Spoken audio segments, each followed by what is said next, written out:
witamy do naszego kanału. Przed sekundką wyłowiłem przy łódce bardzo bliziutko basa chyba, tak? Largemouth bass. Largemouth bass. Bardzo czerwone ma gills, jak widać. Twoja pierwsza ryba dzisiaj. O, no, To przed chwilą rozmawialiśmy o tym, żeby Adrianek złowił rybę, żeby było do kanału co pokazać, tak? no właśnie. To teraz ją odhacz sam. Ja nie! A kto złowił?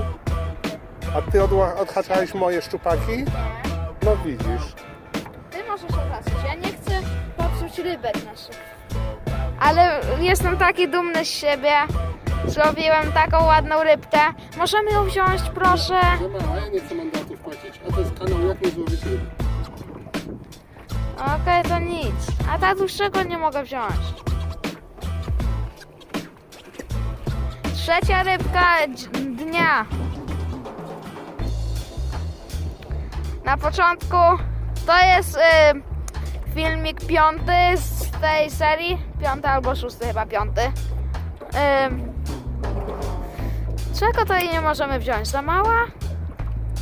Adrian, ja nie wiem jakie są te wymiary ochronne. Teraz spróbujemy rybkę. Co? Reanimować, tak? Czekaj. Czekaj. Słyszał? Tak. Tylko na kamerze. Poszła. Poszła? Poszła. Okej, dzięki za oglądanie ten filmik. Ostatnio takie krótkie, 2-minutowe, nie wiem, 2-minutowe filmiki robię, albo 1 minuta, tak jak teraz, będzie 2 minuty, ale Zapnął z powrotem. Zdjęcia nie zrobiliśmy. co? Zapnął z powrotem. Okej, ale wrzucimy filmik. Okej, dzięki za oglądanie, do zobaczenia w następnym filmie.